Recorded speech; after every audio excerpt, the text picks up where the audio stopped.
Tanong ni Noel, kailangan daw ba ng isang attorney sa union at ano-ano benefits ng union? Ah, pwede namang walang attorney kung magbubuo kayo ng union, no? Pero mas maganda ay merong mag-a-assist sa inyo.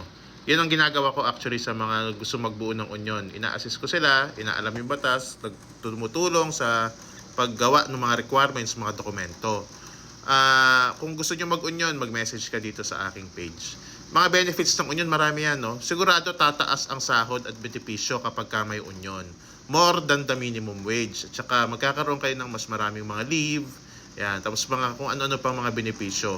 Na depende yung mga benepisyo na yun sa mapapag-negotiate natin doon sa management. Kasi kailangan muna unang magbuo ng union, tapos pagkabuo na yung union, pagkatapos ng eleksyon, ay magkakaroon tayo ng tinatawag na collective bargaining agreement with the management, no?